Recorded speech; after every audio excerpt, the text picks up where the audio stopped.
नमस्ते दोस्तों, आज के हम वीडियो में लेके आए हैं चार्ल्स डार्विन एवं हेल्डेन का मत। जैसा कि हम लोग अभी जान रहे हैं कि अभी हम लोग क्रम विकास में ओरिजिन ऑफ लाइफ के बारे में हम लोग चर्चा कर रहे हैं, जिसमें अभी सिर्फ तर्क वितर्क ही चल रहा है। इसमें तर्क वितर्क के बहुत सारे एक्सपर्ट इसके बारे में अपना अपना मत व्यक्त किए हैं, जो औरों लोगों का मत बिल्कुल भिन्न है, अलग अलग है ये जीवन के रहस्य के बारे में। तो अभी हम लोग तर्क वितर्क पे ही चल रहे हैं। इससे पहले हम लोगों ने प्राकृतिकवादी सिद्धांत के बारे में चर्चा किए थे। तो आज हम लोग ये ओपेरिन की परिकल्पना और डार्विन की परिकल्पना, ये दो तर्क वितर्क जानेंगे कि इन लोगों का ओरिजिन ऑफ लाइफ के बारे में क्या कहना था, नहीं कहना था। जब हम लोग तर्क वितर्क कंप्लीट हो जाएगा तो उसके बाद हम लोग एक खास प्रकार के टॉपिक जो है, जैसे लैमार्क्स का ओपिनियन, डार्विन का ओपिनियन, प्रूफ, प्रमाण, ये सब भी जो है ये क्रम विकास की दृष्टिकोण से उसके बारे में बारीकी से हम लोग चर्चा करेंगे। तब तक ये अभी हम लोग ये तर्क वितर्क पे ही चलेंगे। तो ये है चार्ल्स डार्विन, इनका मत क्या है ये जीवन के बारे में जानेंगे।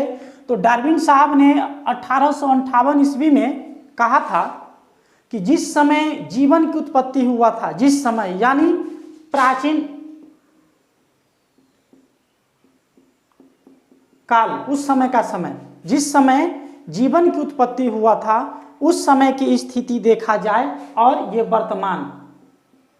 वर्तमान समय की स्थिति देखा जाए तो ये दोनों में जो कंडीशन जो आता है, अवस्था जो आता है, बिल्कुल भिन्न है, अलग अलग है। इस समय कंडीशन कुछ और था प्राचीन काल में, शुरुआती इनिशियल स्टेज में, और ये वर्तमान में अभी का जो हम लोग का एटमॉस्फेयर है, इसका कंडीशन कुछ और है।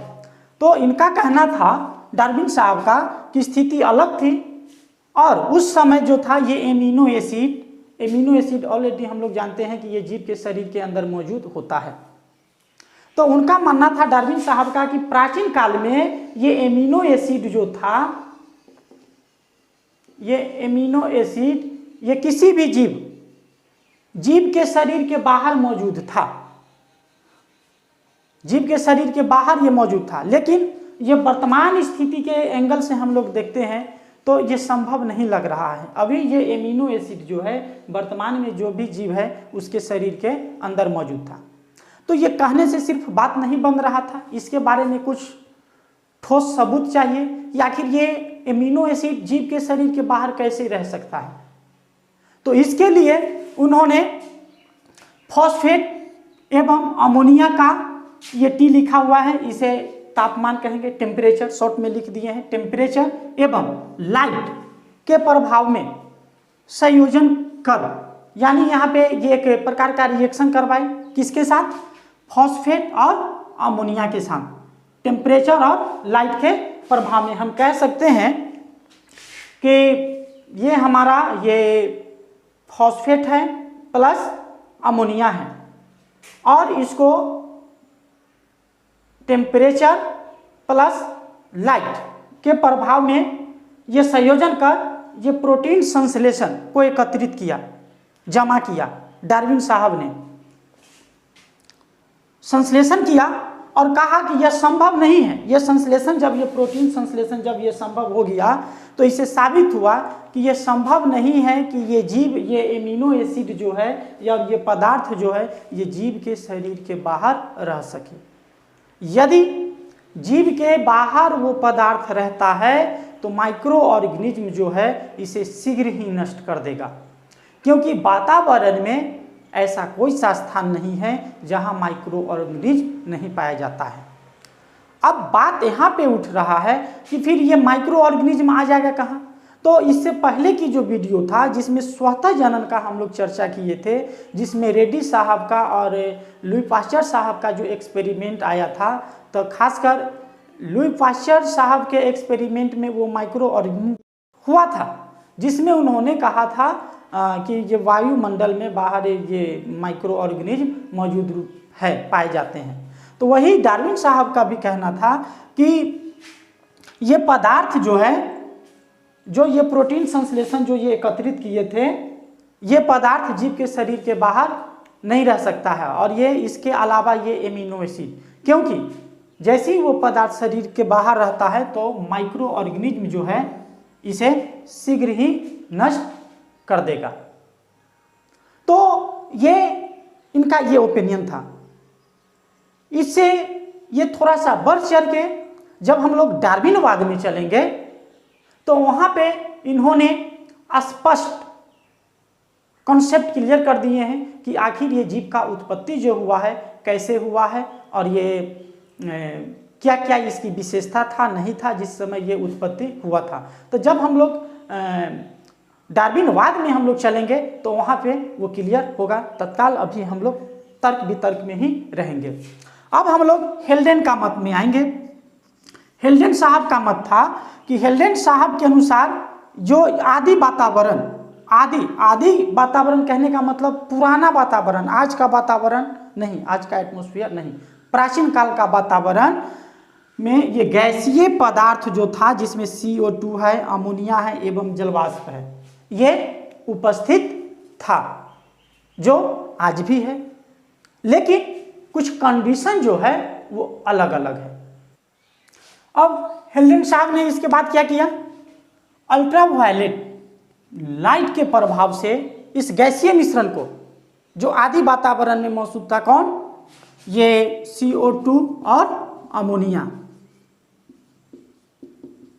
तो ये दोनों गैसों को ये अल्ट्रावायलेट लाइट के प्रभाव से इस गैसीय मिश्रण से अनेक कार्बनिक, अनेक यौगिक का संश्लेषण किया, जैसे में ये शर्करा। तो यहाँ पे फिर वो रिएक्शन कराने के बाद ये शर्करा का ये क्या किया, एकत्रित किए, संश्लेषण किए। इसके बाद जब ये शर्करा संश्लेषित हो जाने के बाद हेल्डेन साहब ने फिर कहा कि यह पदार्थ आदि समुद्र में एकत्रित हो गया, मतलब संश्लेषित होते गया और आदि समुद्र में एकत्रित होते गया, यानी प्राचीन काल के समुद्र में।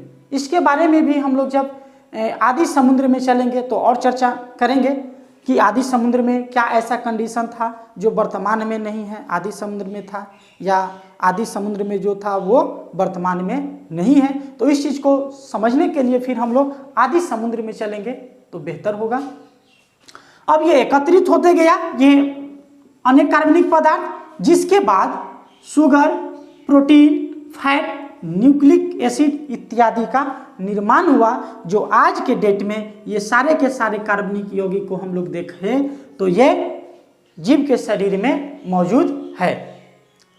तो इन लोगों का ऐसी मान्यता है कि ये सब संश्लेषित होने के बाद समुद्र में एकत्रित होते गया और एक ऐसा समय आया जो एक जीव के शरीर में ये मौजूद है, यानी कि जीव का जो उत्पत्ति हुआ वो जलीय से हुआ, जल से हुआ। तो इसी में और सारे तर्क वितर्क हैं, जैसा कि अभी हम लोग हेल्डेन का मत देखें, डार्विन का मत देखें, उसी के बाद अब हम लोग ओफेरिन साहब का मत, यूरे का मत देखेंगे।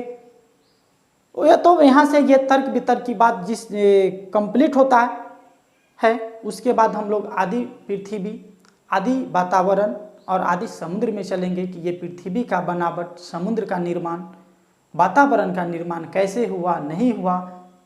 जब तक हम लोग स्टेप बाय स्टेप एक एक चीज़ की उत्पत्ति के बारे में, संरचना के बारे में जब तक नहीं समझेंगे, तब तक क्रम विकास उतना ही हम लोगों से दूर रहेगा। तो क्रम विकास का जो रहस्य है, इसको जब समझना है तो बारीकी से हम लोगों को ये स्टेप बाय स्टेप पृथ्वी, समुद्र और वायुमंडल के बारे में जानना जरूरी है, क्योंकि वर्तमान जो पृथ्वी है, समुद्र है, वायुमंडल है, वो आज से 400 से 500 करोड़ वर्ष पहले नहीं था, और यदि था तो किस रूप में था, किस अवस्था में था।